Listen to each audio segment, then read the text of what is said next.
தமிழ்நாடு அரசின் தமிழ் வளர்ச்சித்துறை, உலகத் தமிழாராய்ச்சி நிறுவனம், அனைத்திந்திய தமிழ்ச்சங்கம் ஆகியவை இணைந்து சென்னை தரமணியில் உள்ள உலகத் தமிழ் ஆராய்ச்சி நிறுவனத்தின் பேரறிஞர் அண்ணா கருத்தரங்க கூடத்தில் நடத்திய தமிழ்நாடு நாள் விழாவின் நிகழ்ச்சிகளின் தொடர்ச்சியாக இரண்டாவது பகுதியை இப்பொழுது காணலாம்.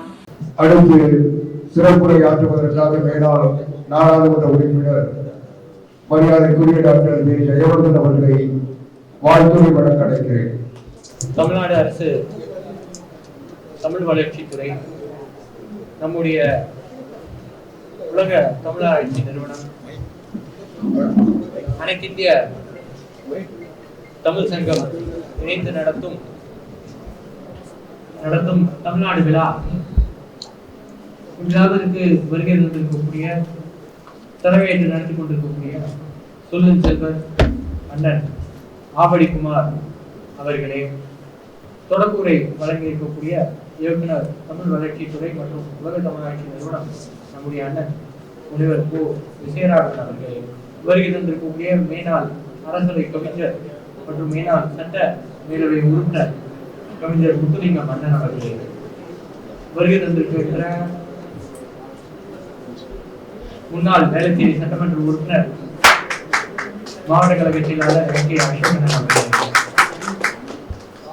வருகை தந்திருக்கின்ற தமிழ் வளர்ச்சி, தமிழ் பண்பாடு மற்றும் தொல்லியல் துறை அமைச்சர் எங்களுடைய அண்ணன் மாபாக பாண்டியராஜன் அவர்களே, வருகை தந்திருக்கின்ற மாவட்ட கழக செயலாளர் அவர்களுடன் இங்கே அனைத்து அண்ணா திராவிட முன்னேற்ற கழகத்தில் பல்வேறு பொறுப்புகளை வைத்திருக்கக்கூடிய வட்டக்கழக செயலாளர் வழக்கறிஞர் தலைமை ஆர். ஜோதி அவர்களே, ஆர். விஜயநாதன் அவர்களே, டி. பாபு அவர்களே, இ. வேலு அவர்களே, எல். கண்டப்பன் அவர்களே, வி. ஷியாம் அவர்களே, ஆர். அருள் அவர்களே, எஸ். நடராஜன் அவர்களே, அசோக் அவர்களே, தமிழ் வேந்தன் அவர்களே, மணிகண்டன் அவர்களே, தினேஷ் அவர்களே, சதீஷ் அவர்களே, ரமேஷ் அவர்களே, அருண் அவர்களே, ஸ்ரீதர் அவர்களே, நாகராஜ் அவர்களே, சசிகுமார் அவர்களே, வருகை தந்திருக்கின்ற வரவேற்புரை வழங்க இருக்கின்ற திருவள்ளூர் மாவட்ட அமைப்பாளர், அனைத்து இந்திய தமிழ் சங்கம் பெரும்புலவர் செம்மக்குடி துரையரசன் அண்ணன் அவர்களே, வருகை தந்திருக்கின்ற கவிசூரர் சிந்தை வாசன் அண்ணன் அவர்களே, முன்னிலை வைத்திருக்கக்கூடிய மாசி தியாகராஜன் அண்ணன் அவர்களே, செல்வகுமார் அவர்களே, எஸ். கோபி அண்ணன் அவர்களே, தாமரை மன்னன் அண்ணன் அவர்களே, வே. ஸ்ரீலதா அவர்களே, முருகன் அண்ணன் அவர்களே, எஸ்.பி.ஆர். மூர்த்தி அண்ணன் அவர்களே, அம்பேத்கர் அவர்களே, விஜய ராணி அவர்களே, கோவிந்தரசன் அவர்களே, இறுதியாக நன்றி உரை கூற இருக்கின்ற இயக்குனர் தமிழ்திறன் ஆய்வு நடுவம், அனைத்து இந்திய தமிழ் சங்கம் முனைவர் சி. முத்துமாலை அவர்களே, வருகை தந்திருக்கின்ற சி. விஜயலட்சுமி மோகன் அவர்களே, எஸ். எஸ். இஸ்மாயில் அவர்களே, ரேவதி ராதாகிருஷ்ணன் அவர்களே, வழக்கறிஞர் நிறைமதி அவர்களே, சுந்தர் பழனியப்பன் அவர்களே, ராம் கணேசன் அவர்களே, சம்மா மாசிலாமணி அவர்களே, கா. சோமசுந்தரி அவர்களே, ராசப்பா அவர்களே, தகவல் தொழில்நுட்ப பிரிவு நம்முடைய ராஜப்பா அவர்களே, வருகை தந்திருக்கக்கூடிய மேடையில் வீட்டிருக்கக்கூடியவர்கள், அறிஞர் பெருமக்கள், இங்கே கூடியிருக்கின்ற அனைத்து அறிஞர் பெருமக்கள், இரவு பகல் பாராமல் தமிழுக்கு தொண்டாற்ற வேண்டும், தமிழ் வளர்ச்சிக்கு அரும்பாடுபட வேண்டும் என்பதற்காக தங்களுடைய வாழ்நாளை அர்ப்பணித்திருக்கக்கூடிய தமிழறிஞர் அனைவருக்கும் இந்த தினத்தில் எனது வணக்கத்தை தெரிவித்துக் கொள்ள விரும்புகின்றேன். நம்முடைய நிகழ்ச்சியை பொறுத்தவரையில் இந்த தினத்தில் தமிழ்நாடு நாள் விழா கொண்டாடப்பட இருக்கின்ற இந்த வேளையில் குறிப்பாக ஒரு வாரத்திற்கு முன்னதாகவே நடைபெறுகின்ற இந்த நிகழ்ச்சி தாமதம் ஏற்பட்டு இன்றைய தினம் நடைபெறக்கூடிய இந்த நிகழ்ச்சியை பொறுத்தவரையில் நம்முடைய தமிழக அரசாங்கமும் நம்ம தமிழ் சங்கமும் இணைந்து நடத்தக்கூடிய இந்த சிறப்பான நிகழ்ச்சி, அதிலும் குறிப்பாக நம்முடைய அண்ணன் விஜயராகவன் அண்ணன் அவர்கள் சொன்னது போல எதற்காக நாம் இந்த நாளை கொண்டாட வேண்டும் என்று தெளிவு தெளிவாக கூறியிருக்கின்றார். அப்படி குமாரண்ணன் அவர்கள் வரலாறை எடுத்து கூறியிருக்கக்கூடிய இந்த நிலையில் திரும்பியும் அதை குறித்து வலியுறுத்த நேரம் எடுக்கும் என்கின்ற விதத்தில் நம்முடைய அமைச்சரண்ணன் அவர்களுக்கும் பல்வேறு அலுவல் பணிகள் இருக்கின்றன. நானும் மாவட்ட கழக செயலாளர் M.K. அசோகண்ணன் அவர்களும் மயிலாப்பூரிலே ஆலோசனை கூட்டம் நடைபெற்றது. அமைச்சர் வருவதற்கு முன்னாலே வர வேண்டும் என்பதுதான் எங்களுடைய திட்டம். ஆனால் அந்த ஆலோசனை கூட்டம் சிறிது நேரம் எடுத்தபடியால் அங்கிருந்து கிளம்பி வருவதற்குள்ள நம்ம அமைச்சர் அண்ணன் அவர்கள் வருகை தந்திருக்கக்கூடிய ஒரு சூழ்நிலை. பெருமிதத்தோடு எங்களை எல்லாம் வரவேற்று பரவாயில்ல புரிந்து கொள்கின்றேன், உங்களுக்கு அலுவல் பணி இருக்கிறது, பரவாயில்ல வாங்க அப்படின்னு சொல்லிட்டு எங்களை எல்லாம் அனுசரித்து போகின்ற நம்முடைய மாண்புமிகு அமைச்சர் அண்ணன் அவர்களுக்கு நம்முடைய தந்தை பெரியார் அவர்கள், நம்முடைய புரட்சி தலைவி அம்மா, நம்முடைய புரட்சி தலைவர் அவர்கள், நம்முடைய மாண்புமிகு தமிழகத்தினுடைய முதலமைச்சர், துணை முதலமைச்சர் என்று தொன்று தொட்டு தமிழுக்காக பாடுபடக்கூடியவர்களாக இருக்கக்கூடியவர்கள் நாம். நம்முடைய தந்தை பெரியார் அவர்களை வைத்து சிலர் அரசியல் செய்யக்கூடும். குறிப்பாக நம்முடைய தந்தை பெரியார் அவர்கள் அந்த காலகட்டத்தில் சொல்லியிருக்கக்கூடிய கருத்து, தமிழை பொறுத்தவரையில் அது காட்டு மிராண்டி மொழி என்று சொல்லி அதை வைத்து சிலர் அரசியல் செய்யக்கூடிய ஒரு சூழ்நிலை இருக்கின்றது. தந்தை பெரியார் எந்த விதத்தில் அந்த வார்த்தைகளை பயன்படுத்தினார் என்று சொல்கின்ற பொழுது, ஒரு மொழி என்று சொல்கின்ற பொழுது சுலபமாக மக்களிடத்திலே சென்று செல்ல வேண்டும் என்று சொன்னால் தமிழ் சமூகத்தை விட்டுவிடுங்கள், உலகத்தில் இருக்கக்கூடிய அனைவரிடத்திலே சென்று செல்ல வேண்டும் என்று சொன்னால் எளிதாக இருக்கக்கூடிய ஒரு மொழியாக இருக்க வேண்டும். அந்தந்த பகுதியில் இருக்கக்கூடிய மக்களுடைய சுதோஷணத்திற்கேற்ப அந்த மொழி மாற்றி அமைக்கப்பட வேண்டும். அப்படி இருக்கக்கூடிய ஒரு மொழி பழங்காலத்தில் இருக்கக்கூடிய ஒரு மொழியாக இருக்கின்ற பொழுது உலக அளவிலே நாம் மாற்றி அமைக்க வேண்டும் என்று சொன்னால் அதில் மாறுதல்கள் கொண்டு வரப்பட வேண்டும். அந்த விதத்திலே தான் நம்முடைய தந்தை பெரியார் அவர்கள் காட்டு மிராண்டி மொழி என்று சொன்னாரே தவிர மற்றபடி நம்முடைய தமிழ் மொழியை பொறுத்தவர்கள் என்றென்றும் அவர் உயர்ந்த ஒரு மொழியாகத்தான் கொண்டிருந்தார் என்பதை இந்த நேரத்திலே தெளிவாக குறிப்பிட்டிருக்கிறார். நம்முடைய பேரறிஞர் பெருந்தகை அண்ணா அவர்கள் தமிழுக்காக அரும்பாடுபட்டு மொழிவாரியாக மாநிலங்கள் பிரிக்கப்பட்டு சென்னை மாகாணம் என்று நம்முடைய நாடு அழைக்கப்பட்ட பொழுது அதை தமிழ்நாடு என்று மாற்றியவர் நம்முடைய பேருந்து பெருந்தகை அண்ணா அவர்கள். பேருந்து பெருந்தகை அண்ணா அவர்களுடைய புகழை பற்றி பேச வேண்டும் என்று சொன்னால் நீண்ட நேரம் பேசிக்கொண்டே இருக்கலாம். நம்முடைய புரட்சி தலைவர் அவர்கள் தந்தை பெரியார் அவர்கள் எழுத்து சீர்திருத்தத்தை அரசாங்கத்தில் அதை அமல்படுத்தியவர் யார் என்று சொன்னால் நம்முடைய புரட்சி தலைவர் அவர்கள். ஆவடி குமாரண்ணன் அவர்கள் சொன்னது போல 5வது உலக தமிழ் மாநாட்டை நடத்தியவர், திருவள்ளுவர் விழா நடத்தியவர், திருவள்ளுவர் ஆண்டை ஒவ்வொரு நாட்களையும் அந்த அரசாங்கத்தை பொறுத்தவரை நம்முடைய தமிழக அரசாங்கத்தை பொறுத்தவரை அது குறிப்பிட வேண்டும் என்று உத்தரவு போட்டவர் நம்முடைய புரட்சி தலைவர் அவர்கள். தஞ்சாவூரில் தமிழுக்காக ஒரு பல்கலைக்கழகத்தை நிறுவியவர் நம்முடைய புரட்சி தலைவர் அவர்கள். புரட்சி தலைவர் அவர்கள் வழியில் வந்த நம்முடைய இதயம் புரட்சி தலைவி அம்மா அவர்களை பொறுத்தவரையில் 8வது உலக தமிழ் மாநாட்டை நடத்தியவர். அதே போன்று சித்திரை புத்தாண்டு தினத்தை மீட்டெடுத்த பெருமை புரட்சி தலைவி அம்மா அவர்களே சாரும். பல்வேறு வளர்ச்சி திட்டங்களை, தமிழுக்குரிய வளர்ச்சி திட்டங்களை கொண்டு வந்தவர் நம்முடைய இதயம் புரட்சி தலைவி அம்மா அவர்கள். அந்த வழியிலே தான் அதுவும் குறிப்பாக தெளிவாக நம்முடைய விஜயராகவன் அண்ணன் அவர்கள் சொல்லியிருந்தார்கள்.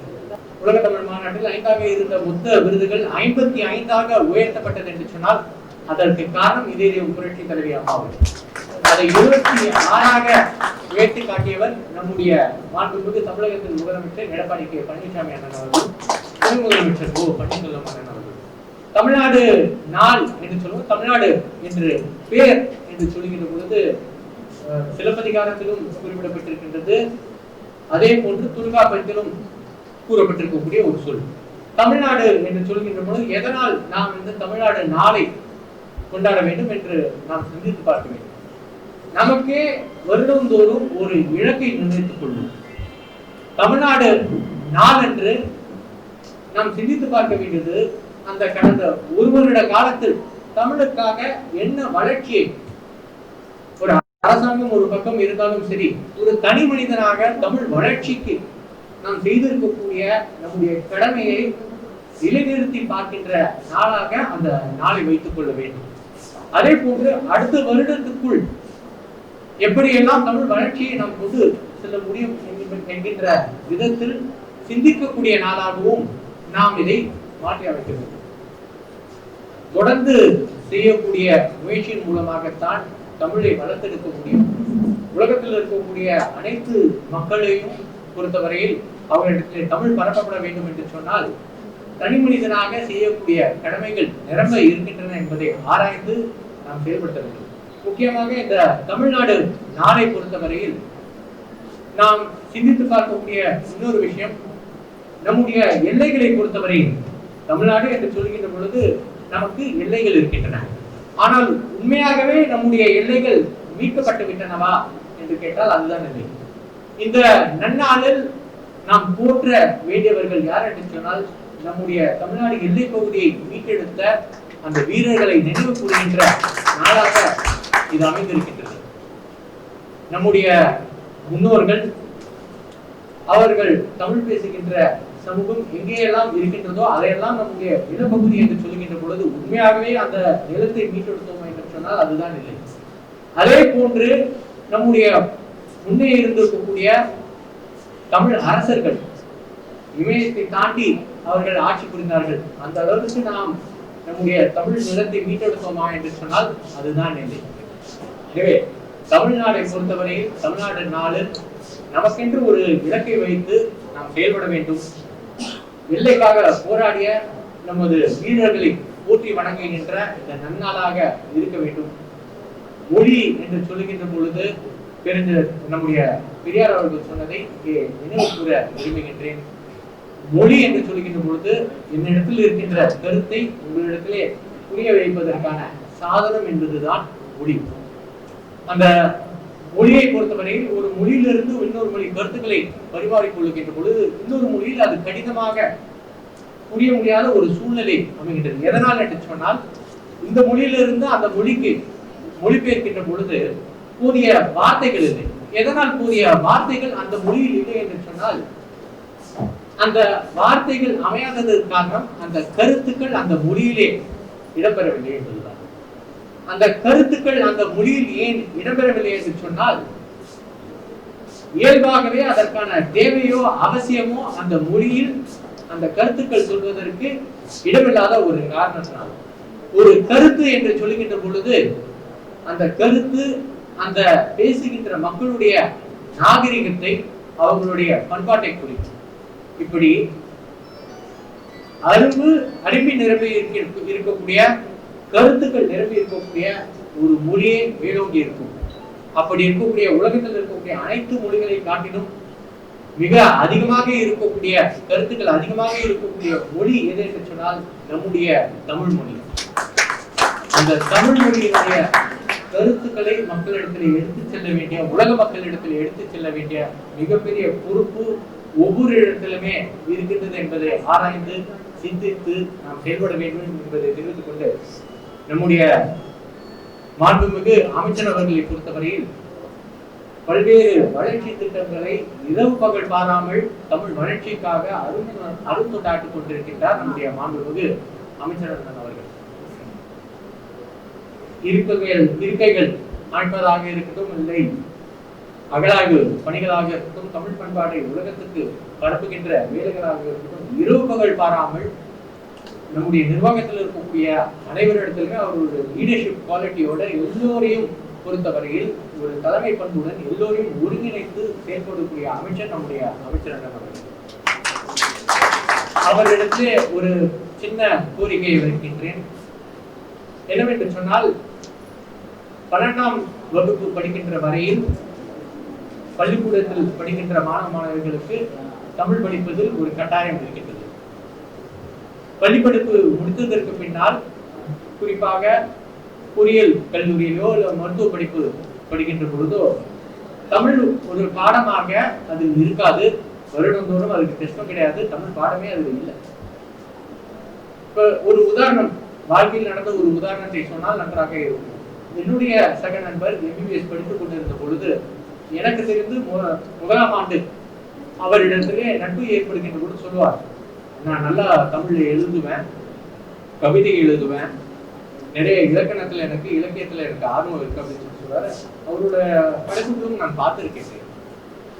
ஆனா அந்த 1ஆம் வருடமிலிருந்து 5ஆம் வருடம் செல்வதற்கு உள்ளே தமிழ் என்று சொல்கின்ற பொழுது, அதுவும் குறிப்பாக மருத்துவ படிப்பு என்று சொல்கின்ற பொழுது, ஒரு வருடத்தில் கிட்டத்தட்ட 10 புத்தகங்கள் படிக்க வேண்டும். ஒவ்வொரு புத்தகத்திலும் குறைந்தது ஒரு 1200 பக்கங்களாக இருக்கும். அப்படி இருக்கக்கூடிய ஒரு சந்தர்ப்ப சூழ்நிலையில் தமிழை பொறுத்தவரையில் என்னுடைய நண்பனை கைவிட்டிருக்கக்கூடிய ஒரு சூழ்நிலை. 5 வருடம் கழித்து புத்தகத்தை எடுத்து இலக்கிய புத்தகங்களை எடுத்து அவன் பார்க்கின்ற பொழுது அவனுடைய படைப்பு கிட்டத்தட்ட ஒரு 5 ஆண்டு காலம் இல்லாத ஒரு சூழ்நிலை அமைந்திருக்கின்றது. ஒரு பெரிய இலக்கியவாதியாக ஆகக்கூடிய ஒரு சூழ்நிலை தடுத்து நிறுத்தப்படுவது எதனால் என்று சொன்னால் அந்த அமைப்பின் காரணமாக தான். எனவேதான் அமைச்சர் அவர்களிடத்திலே ஒரு கோரிக்கை சொல்ல விரும்புகின்றேன். தமிழை பொறுத்தவரையில் உயர்கல்வியில் கண்டிப்பாக அது ஒரு பாடமாக இணைக்கப்பட வேண்டும். இந்த பாடத்தில் தேர்ச்சி பெற வேண்டும் என்கின்ற கட்டாயமும் கொடுக்கப்பட வேண்டும் என்பதுதான் அவரிடத்திலே நான் வேண்டி விரும்பி கேட்டுக்கொள்கின்றேன். இதை செய்தார் என்று சொன்னால் கடன்பட்டவர்களாக நாங்கள் ஏனென்றால் தமிழை பொறுத்தவரையில் நான் ஐன்ஸ்டைனோட சிந்தித்து பார்க்க வேண்டிய ஒரு விஷயம். ஐன்ஸ்டைன் பொறுத்தவரையில் அந்த சயின்டிஸ்டை அவர்களை பொறுத்தவரையில் அவர் தெளிவாக சொல்வார், ஒரு கடினமான ஒரு ஆய்வு மேற்கொள்வார், இன்னொரு கடினமான ஆய்வு மேற்கொள்வார். இந்த 2 கடினமான ஆய்வு இரவு பகல் பாராமல் வேலை செய்து ஆராய்ந்து கொண்டிருக்கக்கூடிய வேலையில் எதை அவர்களுக்கு பொறுத்தவரையில் ஒரு நிம்மதி கொடுக்கும், ஒரு ஓய்வை கொடுக்கும் என்று சொன்னால், ஒரு எளிதான ஒரு ஆய்வை எடுத்து அதை பார்க்கின்ற பொழுதுதான் அவர்களுக்கு ஓய்வு கொடுக்கும் என்று சொல்வார்கள். அந்த வகையிலே எப்படிப்பட்ட கடினமான படிப்பாக இருந்தாலும் சரி, MBBS படிப்பாக இருந்தாலும் சரி, பிடெக் படிப்பாக இருந்தாலும் சரி, தமிழ் ஒரு பாடமாக இருந்தது என்று சொன்னால் அந்த கடினமான பாடத்துக்கு நடுவே தமிழை படிக்கின்ற பொழுது இயல்பாகவே ஒரு ஓய்வு, ஒரு சுகம் நமக்கு ஏற்படும். அந்த வாய்ப்பை நம்முடைய மாண்புமிகு அமைச்சர் அண்ணன் அவர்கள் ஏற்படுத்தி கொடுப்பார்கள் என்ற நம்பிக்கையும் இருக்கிறது. அவர்களுக்கு கோரிக்கை வைத்து இங்கே வருகை தந்திருக்கக்கூடிய அறிஞர்கள் மக்கள் எல்லோருக்கும் நன்றி தெரிவித்து விடைபெறுகின்றேன். நன்றி, வணக்கம். தமிழுக்கு நான் அடிமை, தமிழ் பண்புக்கு நான் அடிமை என்று புரட்சித் தலைவர் எம்ஜிஆர் பாடிய திரைப்பட பாடலை வெளித்தெடுத்தவர். மாற்றோரை குளிர்ந்தாரோ வாழ்ந்தாரோ என்று இளைஞர்கள் இன்றைக்கும் பாடுகின்ற காதல் பாடலையும் எழுதியவர். புரட்சித் தலைவர் எம்ஜிஆர் அவர்களால் அரசவை கவிஞராக இன்றைக்கு வாழுகின்ற கவிஞர்களில் சிறந்தவராக அடக்கத்தின் வடிவாய் ஒரு தமிழ் அறிஞர் எப்படி நடக்க வேண்டும் என்பதற்கு வாழ்நாள் சாட்சியாக வாழ்ந்து கொண்டிருப்பவர் எங்களுடைய மரியாதைக்குரிய அருமை அண்ணன் திரைப்பட பாடலாசிரியர்.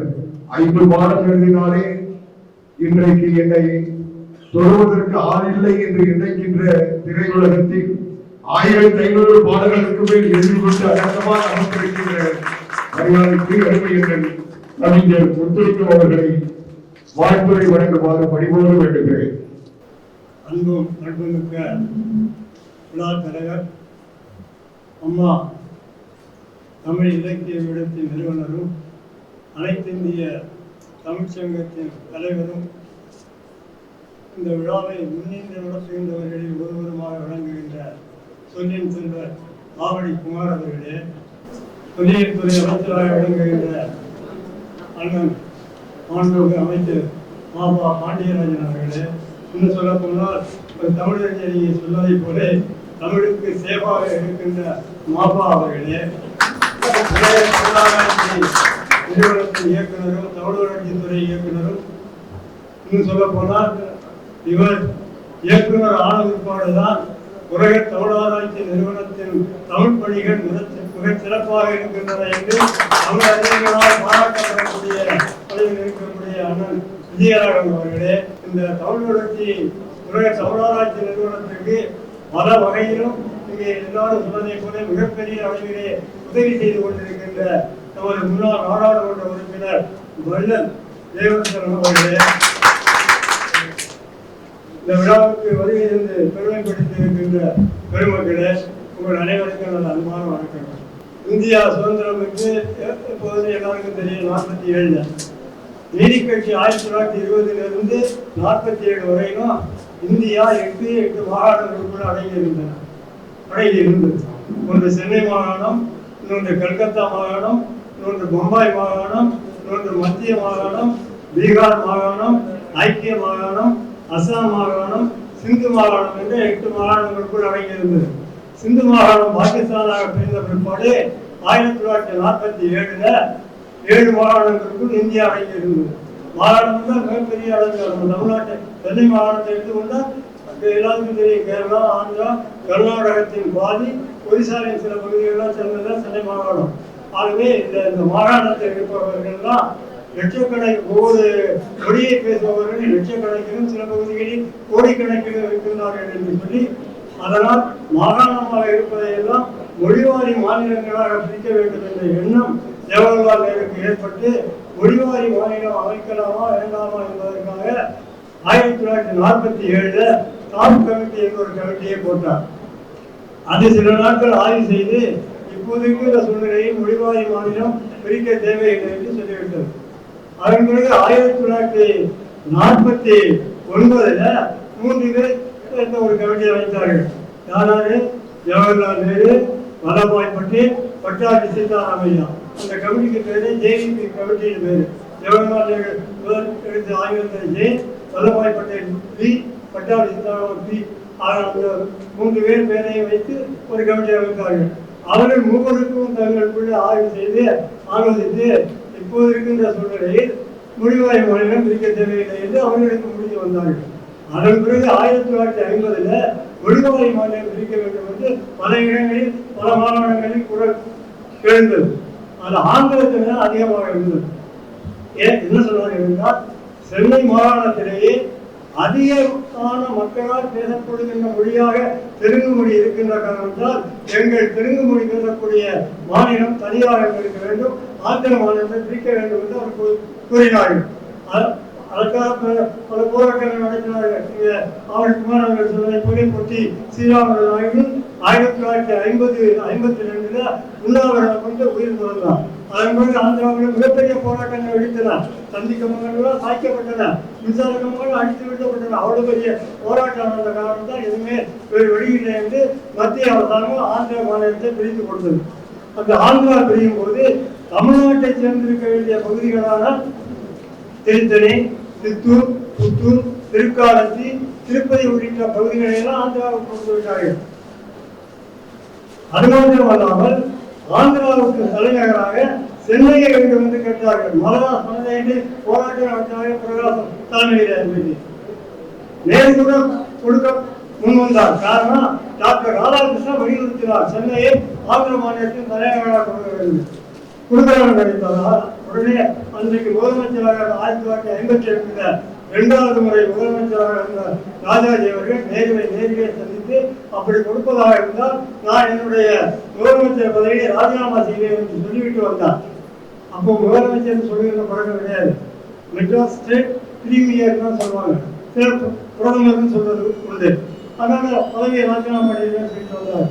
சொல்லிட்டு வந்ததோடு இல்லாமல் சிறப்பு செல்வர் மாபோசிகள் சொல்லி, நீங்கள் இதற்காக சென்னை தமிழ்நாட்டில் தான் இருக்க வேண்டும் சொல்லி போராட்டம் நடத்துங்கள், நான் ஆட்சியில் இருக்கிறேன், அதனால நான் நடத்தக்கூடாது, உங்களுக்கு உறுதுணையாக இருக்கிறேன் சொல்லி அவரை போராட்டம் செய்து, அது மாத்திரமல்ல சென்னை மாநகராட்சியில அன்றைக்கு செங்கல்வாராயன் என்பவர் மேயராக இருந்தார். அவர் ராஜாஜிக்கு மாபோசிக்கு வேண்டியவர். அவரிடம் சொல்லி சென்னை தமிழ்நாட்டின் தலைநகரமாக, அதாவது அன்றைக்கு தமிழ்நாட்டில் இருந்த சென்னை மாநிலத்தின் தலைநகராக சென்னையில் தான் இங்குதான் இருக்கும், ஆந்திராவுக்கு போக மாட்டோம் என்று தீர்மானம் போட்டு அதை மத்திய அரசுக்கு அனுப்பி நீங்க முதலமைச்சருக்கு இங்கே தமிழ்நாடு அரசுக்கு அனுப்பினார்கள். அதை ராஜாஜி அங்கே அனுப்பினார். அதன் பிறகுதான் சென்னை மாநகராட்சியை இப்படி தீர்மானம் போட்டுவிட்டது, ஆகவே சென்னையை நாங்கள் ஆந்திரா கொடுக்க முடியாது என்று நேரு அதற்கு பிறகுதான் முடிவெடுத்தார். உடனே அவர்கள் என்ன சொன்னார்கள், பிரகாசம் தலைமையில் அமைந்த ஒரு போராட்டக்குழு தென் சென்னையை வேண்டுமென்றால் சென்னை மாநிலத்தை கொடுத்து தலைநகராக இருக்கட்டும், வட சென்னையை எங்களுக்கு ஆந்திராவுக்கு கொடுத்து கேட்டாங்க. ராஜாஜி அப்போதும் மறுத்துட்டார்.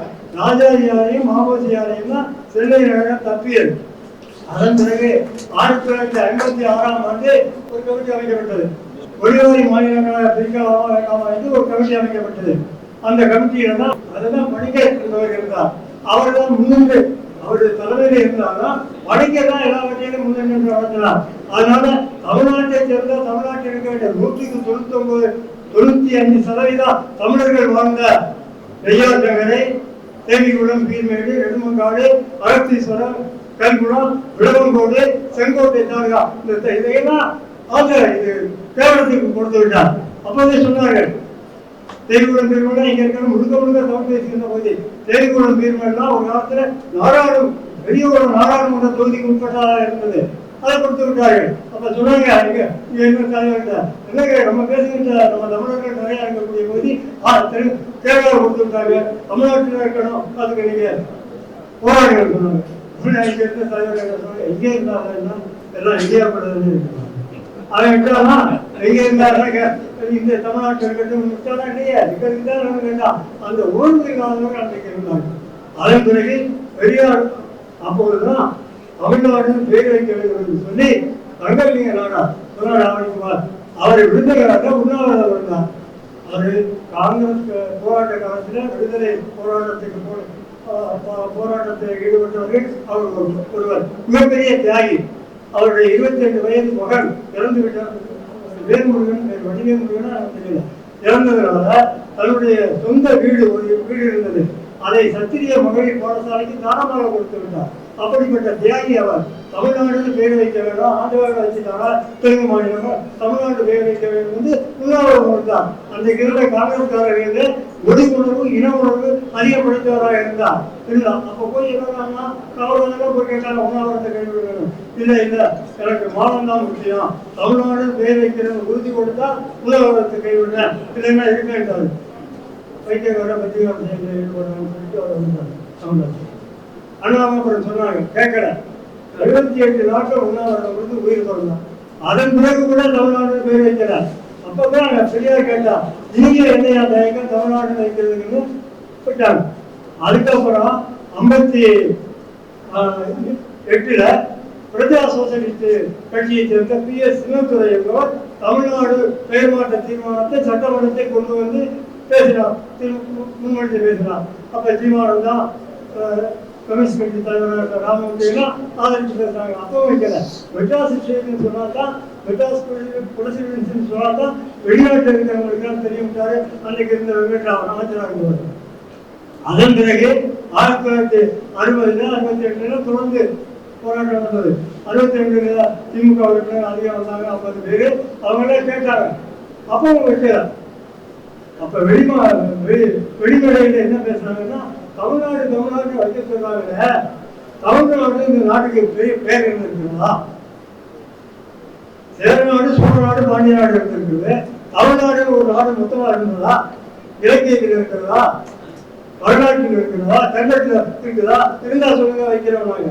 அப்ப எல்லாரும் சொன்னாங்க, வடவேங்கடம், தெலுங்குமொழி, ஆயிடை, தமிழ்கூறு, நல்குலகம் என்று தொல்காப்பிய பழம்பாடனார் பாயிரத்தில் இருக்கு அப்படின்னு சொல்லி தமிழ்க்கு நல்குலகம் தானையா இருக்கு, தமிழ்நாடு இருக்கா ஒண்ணு அப்படின்னு சொன்னாங்க. சம்புத்தீவு தமிழகம் வருகிறது தான் சொன்னாங்க. அதாவது நமக்கு இப்ப பிடிக்கலைங்கிறதுனால எதையும் சொல்லக்கூடாது.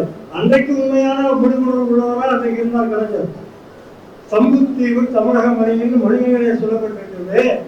இமக்கடல் வேலியை தமிழ்நாடாக்கிய இந்த சிலப்பதிகாரத்திலே வஞ்சிக்காண்டத்திலே காட்சி காதையில வருது. தமிழ்நாடுகளுக்கு தமிழருக்கு ஏன் நீங்க போட்டுகின்றீங்க? பாரதியார் அவரே சொல்றாரு, காவிரி செம்மண்ணை பாலாறு தமிழ் கண்டதோர் வையை பொருளை நெறி மேவிய ஆறு குளவோட திரு மேவி செழித்த தமிழ்நாடுலே சொல்லியிருக்கிறாரு. ஆகவே தாராளம் வைக்கலாம் அப்படின்னு சொன்னாங்க. ஒருமை காங்கிரஸ் அமைச்சர் என்ன சொன்னாங்க தெரியுமா? சிலப்பதிகாரத்தில் இருக்குது, பாரதியார் கவிதையில் இருக்குது, சரிதா, இலக்கியத்தில் இருக்கிறதா? அப்ப என்ன நினைச்சுட்டு இருந்தாங்க? கடித விஞ்ஞானம்னா, அதாவது சில கட்சிகள்ல இலக்கியங்கள் படிக்காதவர்கள், இலக்கியங்களின் பெயர்கள் கூட என்னவென்று தெரியாதவர்கள் எல்லாம் இலக்கிய அணி செயலாளர்களாக இருப்பதை போல இலக்கியம் என்றால் என்னவென்று தெரியாதவர்கள் தலைவர்களாக இருக்கிறார்களா. அதன் பிறகு 1967 அண்ணா முதலமைச்சராக இருப்பார்களா. 18/7/1967 சட்டமன்றத்தில் தீர்மானம் போடுறார். தமிழ்நாடு பெயர் வைக்க வேண்டும். தீர்மானம் போட்டு நான் தமிழ்நாடு என்று சொல்லுவேன், எல்லாரும் வாழ்க வாழ்க என்று 3 முறை சொல்லணும்னு சொன்னார் அண்ணா. தமிழ்நாடுன்னு சொன்னாரு, உறுப்பினர்கள் வாழ்க வாழ்க என்று சொன்னாங்க.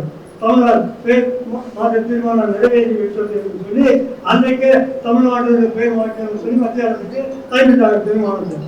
உடனே கொடுத்ததா எப்படி 7.5% இடஒதுக்கீட்டுக்கு ஒப்புதல் கொடுக்காம கவர்னர் ஆளுநர் பன்வாரிலால் எடுத்தெடுத்தாரோ அதை போல 1 வருடத்துக்கு மேலே எடுத்தெடுத்தார்கள்.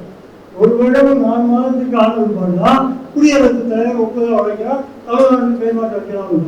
எப்போ 23/11/1968 ஒப்புதல் கிடைக்கப்படுது.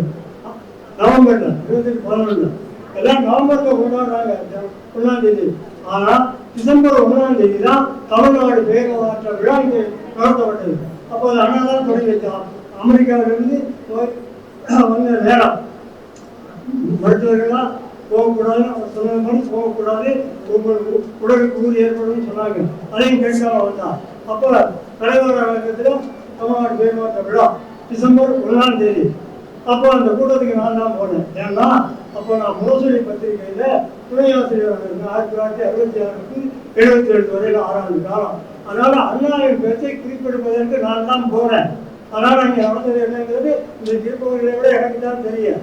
நான் சரியா குறிப்பிடுகிறாங்களா எதையாவது தெரிவிக்கிறதுக்காக என் கூட முரசொலி அடியாக வந்தாரு. இருந்தார், அவர் எடுக்கிற நான் தான் எடுத்தேன். அப்பதான் அண்ணா சொன்னா இந்த மருத்துவர்கள்லாம் போகக்கூடாதுன்னு சொன்னாங்க. இப்படிப்பட்ட தமிழ்நாடு பெயர் சூட்டு விழாவுக்கு நான் கலந்து கொள்ளவில்லை என்றால் இந்த உடல் திரும்பி என்ன பயன் என்று கேட்டு அதனாலதான் அதிகமாக பேச முடியாது.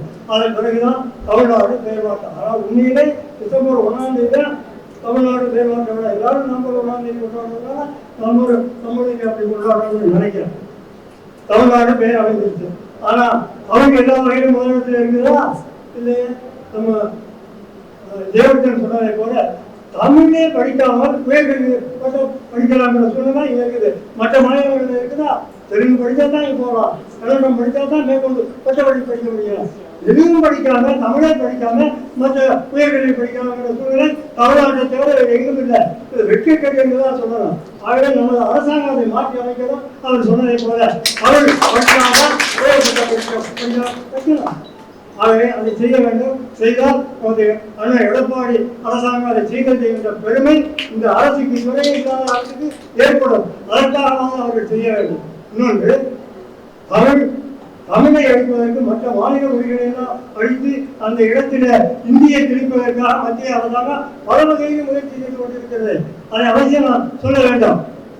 ஆக நிதியமைச்சர் சிதம்பரம் என்று ஒரு காங்கிரஸ் கட்சி எல்லாருக்கும் தெரிஞ்சதா அவர் ஒரு கேள்வி கேட்டிருக்கிறார் நீதித்துறை அதிகாரிகிட்ட.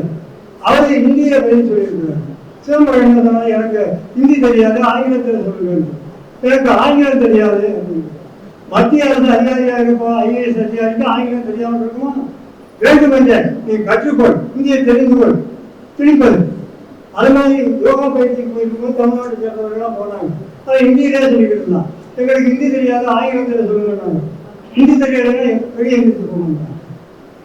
சரி, அப்போ சார் மணியரசன் அவரே காவிரி மேலாண்மை, நம்ம ஏதோ ஒரு அமைப்பு வச்சிருக்கிறாங்க, காவிரி மேலாண்மை வாரியத்தில் ஒரு கேள்வி எடுத்து பதில் தெரிவதற்காக அந்த தகவல் அறியும் உரிமை சட்டத்திற்கு ஒரு கேள்வி அனுப்புகிறார். அதுக்கு பதில் எடுக்கிறது ஹிந்தியில. தமிழ்நாட்டு அடிக்கிறவனுக்கு ஹிந்தி தெரியாதா?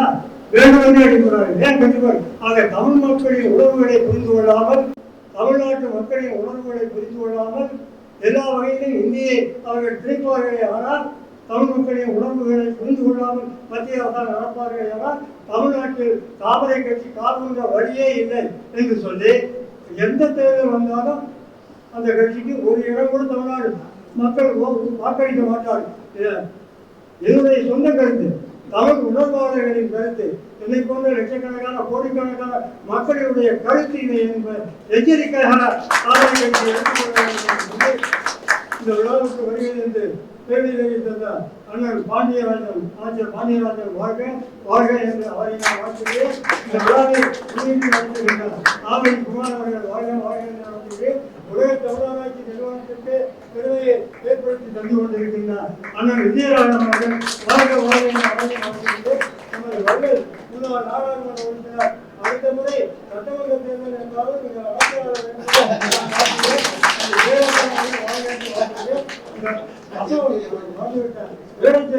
முன்னாள் நாடாளுமன்ற உறுப்பினர் தெற்கு தென் சென்னை மாவட்ட கழக செயலாளர் அசோகன் அவர்களும் வாழ்க வாழ்க என்று வாழ்த்துகிறேன்.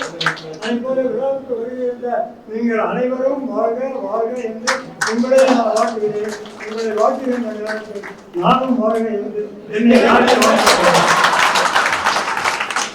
அனைத்து இந்திய தமிழ் சங்கத்துடைய நிர்வாகிகள், குறிப்பா அழகா உரையாற்றிய வரவேற்ற செல்வமுடி துரையரசன் அவர்களே, கவிச்சுடர் சிந்தைவாசன் அவர்களே மற்றும் அனைத்து நிர்வாகிகள், முத்துமாலை அவர்களே, மற்ற எல்லாருக்கும் நன்றிகளை தெரிவித்துக் கொண்டு, அன்பு சகோதரி வழக்கறிஞர் நிறைமதி அங்கேயும் ஓடி இருக்கிறாங்க, நல்லா சாப்பிட்டு கொண்டு வச்சு அவங்க எல்லாருக்கும் ஏதோ ஒரு வகையில ஒரு விருதா தரணும்னு நான் நினைச்சேன். இன்னைக்கு வந்து சான்றிதழோட துவங்கி இருக்கிறாங்க, ஒரு புத்தகத்தை தர்றாங்க.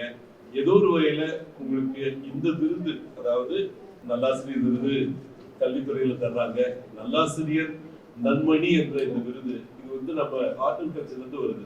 ஆர்ட் அண்ட் கல்ச்சர்ல நம்ம வந்து கலை மாமணி என்ன வாங்கின விருது அதெல்லாம் ஒரு பக்கம் இருந்தாலும், அந்த கலை இளமணில இருந்து கலை முதுமணி வரைக்கும் 6 கட்டங்கள்ல கொண்டு வந்திருக்கிறோம். அது இப்போ அப்கோர்ஸ் நல்லா ஒரு நிதி உதவியோட கொண்ட ஒரு விருதாக உருவெடுத்திருக்கிறது. அதே மாதிரி அடுத்த ஆண்டுல இருந்து இந்த ஆசிரியர் நன்மணியை வந்து தமிழ்நாடு அரசாங்கமே நம்ம ஸ்கீம்ல வந்து கொண்டு வரணும் எண்ணத்தை நினைத்து, அதற்கு முதல் விதியாக இன்னைக்கு நீங்க வர்ற இந்த 52 பேர் இருக்கீங்க அப்படின்றத மட்டும் சொல்லிக்கிட்டு வந்த அனைவருக்கும் வாழ்த்துக்கள் கூறி விடைபெறுகிறேன். நன்றி, வணக்கம்.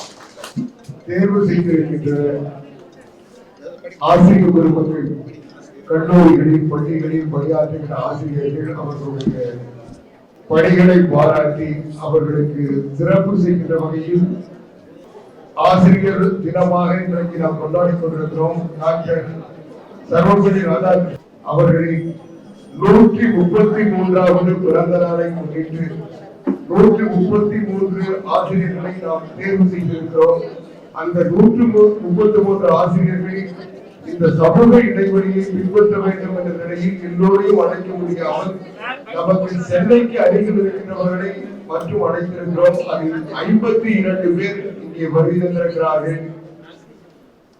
அந்த 52 பேருக்கு இப்பொழுது நம்முடைய தமிழ் வளர்ச்சித்துறை அமைச்சர் பாப்பாக்க பாண்டியராஜன் அவர்கள் விருது வழங்குவதோடு அவருடைய சிறப்பு பரிசாக ஒரு தமிழ் நூலையும் உங்களுக்கு வழங்க இருக்கிறார்கள். இந்த 52 பேர் மட்டும் வரிசையாக வந்து பெற்று செல்லவும், மற்றவர்கள் தயவு செய்து இருக்கையில் அமர்ந்து நிகழ்ச்சி சிறப்பாக நடைபெறுவதற்கு துணையாக இருக்க வேண்டும்.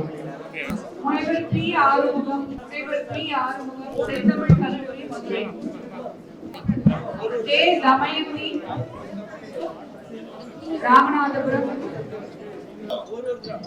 திருமதி ஜோதி லட்சுமி, தா ஹேமாவதி கோடு,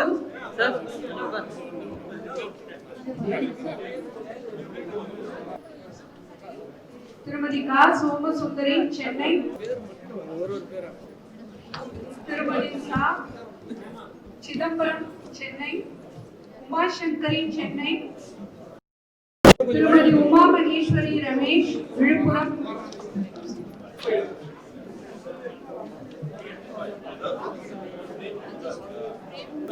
முனைவர் ரதிகுமாரி பொன்னேரி,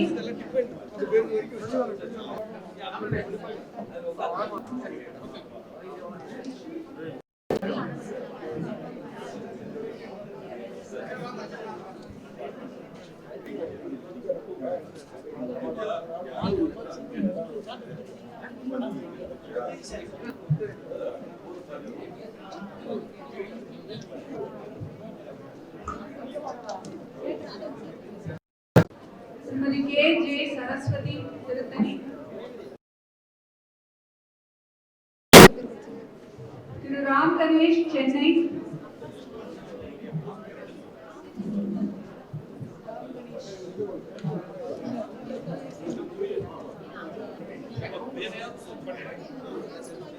திரு சா அருள்ராஜ் மதுரை, திருமதி சுசீலா பிரகாச சுகந்தி மதுரை, முனைவர் ஆர் ராஜா மதுரை, திருமதி ஆர் ரோஸ்லின் மதுரை,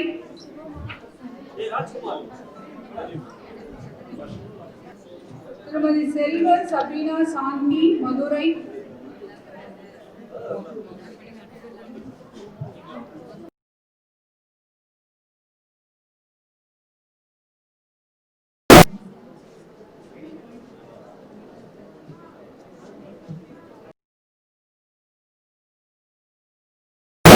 முனைவர் சி முத்துமாலை எதிராஜ் மகளிர் கல்லூரி,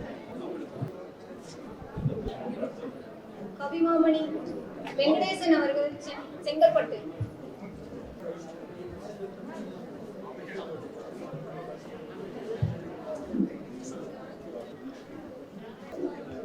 சு அனில்குமார் அவர்கள்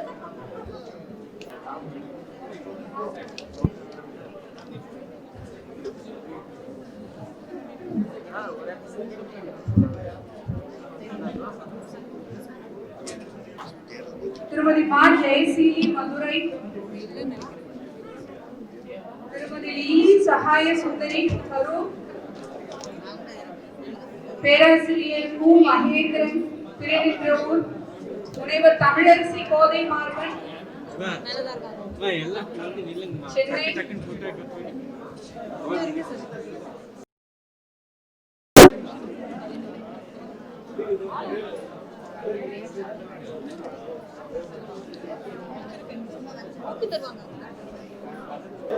புலவர் சாரதி கோபாலபுரம் சென்னை,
கொரோனா பெருந்தொற்று அதன் தொடர்ச்சியாக நடைமுறையில் இருக்கின்ற பொது முடக்கம் ஆகியவற்றின் காரணமாக அனைவரையும் நாம் அழைக்க முடியவில்லை.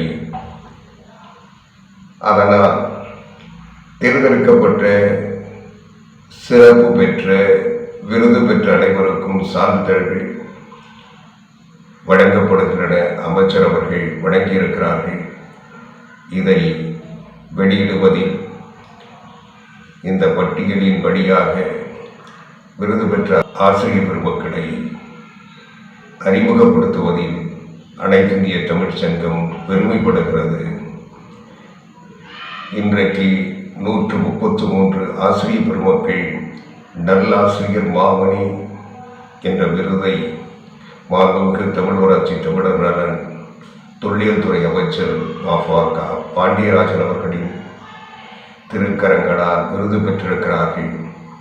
தொடர்ந்து இனி வரக்கூடிய நாட்களில் பல்வேறு விருதுகளை பெற்று சிறந்த ஆசிரியர்களாக அவர்கள் தங்களுடைய பணிகளை தொடர வேண்டும்.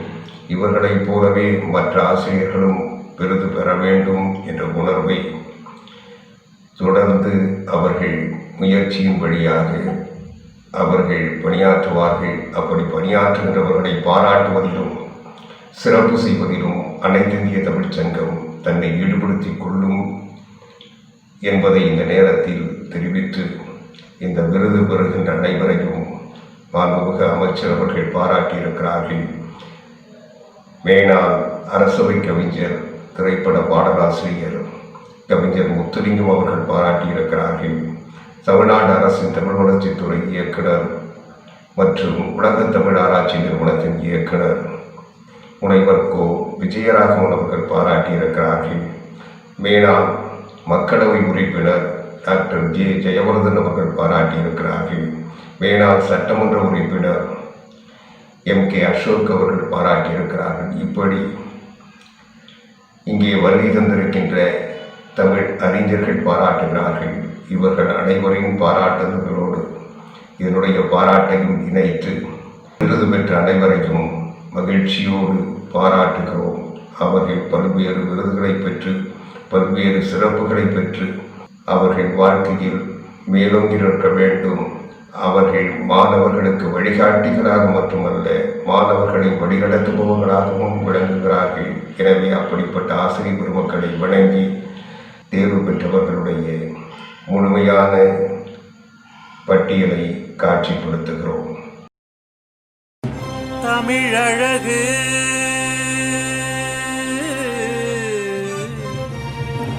தமிழ் பழகு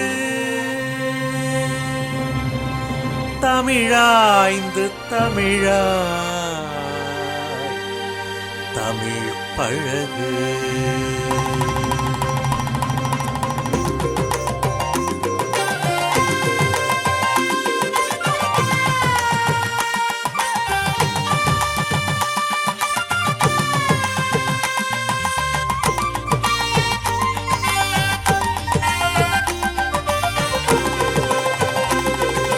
தமிழழகு தமிழ் பழகு தமிழாய்ந்து தமிழாய் தமிழ் பழகு. தமிழழகு தமிழ் பழகு தமிழாய்ந்து தமிழாய் தமிழ் பழகு. தொல்மொழி எங்கள் தமிழாகும், சொல்வளம் காட்டும் வழியாகும்.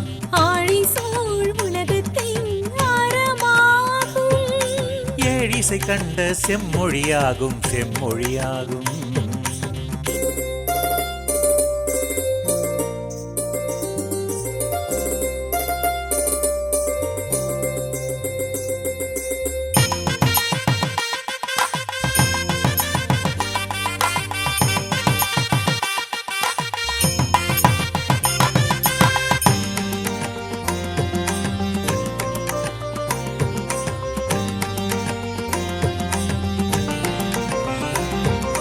மலையோடு முன் தோன்றி அலையோடு மண் மலர்ந்து விண்முகிலாய் உலகாலும் கருமொழியாய் கண்விழியாய் எழி வடிவாய் நாளும் துளிர்கின்ற சிலை வடிவா.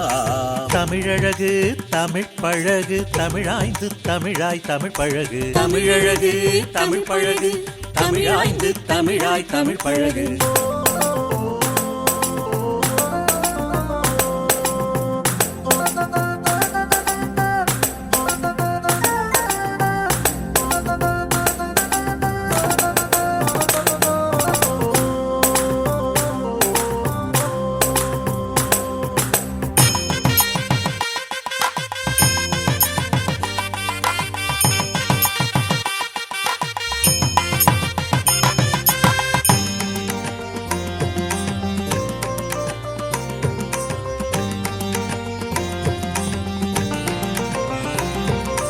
வழுவாத நெறியோடு வளர்கின்ற இலக்கணமும் அழியாத புகழோடு தவழ்கின்ற இலக்கியமும் வழி வழியாய் கமழ்கின்ற கலைவளமும் உடல் மொழியாய் தோன்றி நிறைமதியாய் வளர்ந்து புகழுருவாய் செழித்திருக்கும் ஆளுமையும் மொழியாய் முளைத்திருக்கும் முத்தமிழா.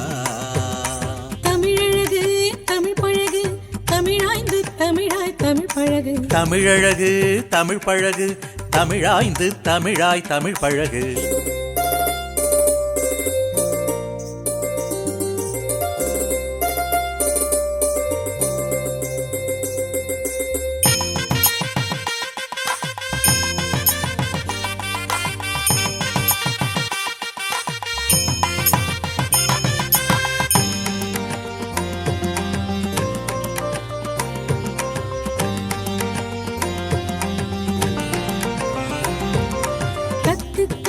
கலைத்தாலும் காலமகள் கண்ணின் கருமணியாய் முச்சங்கம் வளர்த்த செந்தமிழின் தொடரங்கமென அணி செய்யும் அனைத்திந்திய தமிழ் சங்கம் கலையாத கண்ணி தமிழுக்கு நிலையான மணிமகுடம் யாழும் குழலும் முழுவும் முழங்கும் அழக தமிழுக்கு ஆய்வரங்கம் எங்கள் அனைத்திந்திய தமிழ் சங்கம் தமிழ் சங்கம் தமிழ் சங்கம். தமிழழகு தமிழ் பழகு தமிழாய்ந்து தமிழாய் தமிழ் பழகு தமிழழகு தமிழ் பழகு தமிழாய்ந்து தமிழாய் தமிழ் பழகு. தொல்மொழி எங்கள் தமிழாகும் சொல்வளம் காட்டும் வழியாகும் ஆழி சூழ் உலகத்தின் ஆரமாகும் ஏழிசை கண்ட செம்மொழியாகும் செம்மொழியாகும். தமிழழகு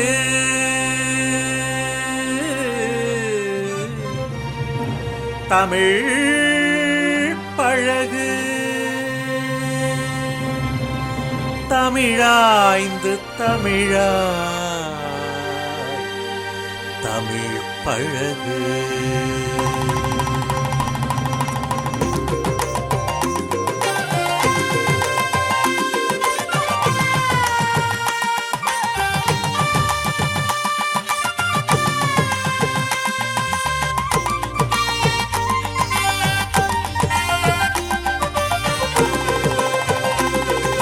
தமிழழகு தமிழ் பழகு தமிழாய்ந்து தமிழாய் தமிழ் பழகு தமிழழகு தமிழ் பழகு தமிழாய்ந்து தமிழாய் தமிழ் பழகு. தொல்மொழி எங்கள் தமிழாகும் சொல்வளம் காட்டும் வழியாகும் ஆழி சூழ் உலகத்தின் ஆரமாகும் ஏழிசை கண்ட செம்மொழியாகும் செம்மொழியாகும்.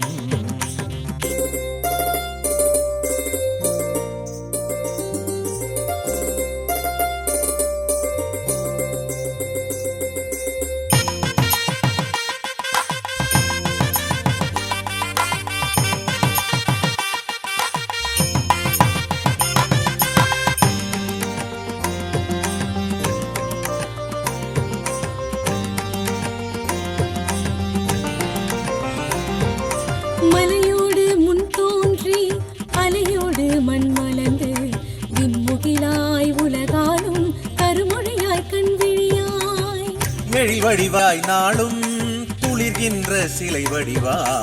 தமிழழகு தமிழ் பழகு தமிழாய்ந்து தமிழாய் தமிழ் பழகு தமிழழகு தமிழ் பழகு தமிழாய்ந்து தமிழாய் தமிழ் பழகு.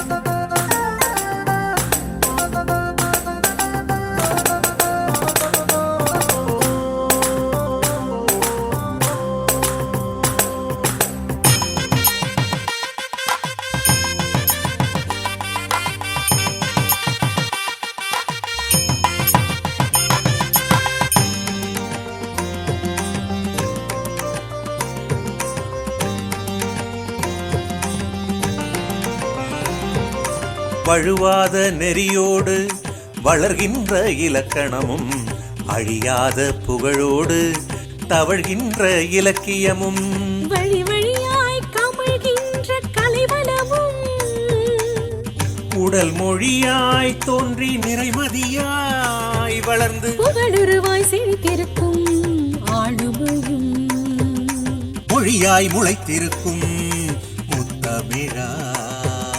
தமிழழகு தமிழ் பழகு தமிழாய்ந்து தமிழாய் தமிழ் பழகு. தமிழழகு தமிழ் பழகு தமிழாய்ந்து தமிழாய் தமிழ் பழகு.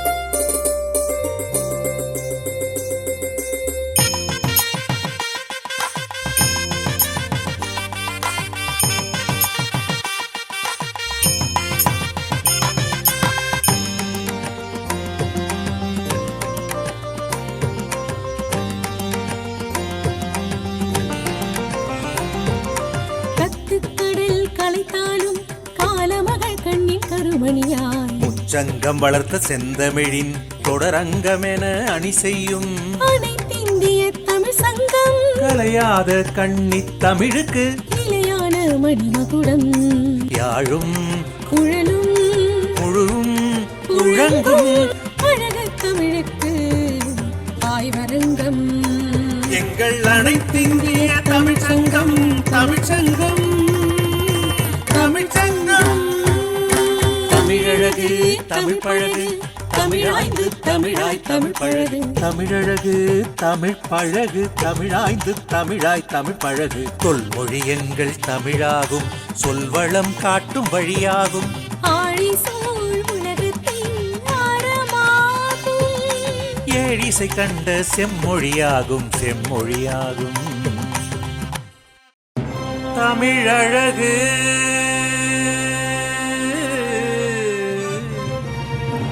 தமிழ் பழகு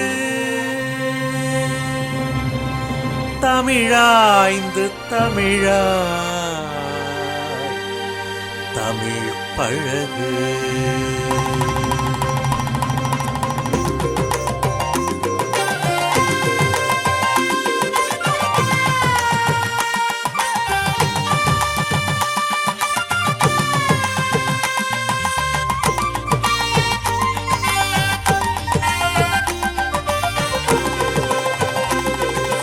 தமிழழகு தமிழ் பழகு தமிழாய்ந்து தமிழாய் தமிழ் பழகு. தமிழழகு தமிழ் பழகு தமிழாய்ந்து தமிழாய் தமிழ் பழகு. தொல்மொழி எங்கள் தமிழாகும் சொல்வளம் காட்டும் வழியாகும் ஆழி சூழ் உலகத்தின் ஆரமாகும் ஏழிசை கண்ட செம்மொழியாகும் செம்மொழியாகும். அவையோருக்கு வணக்கம்.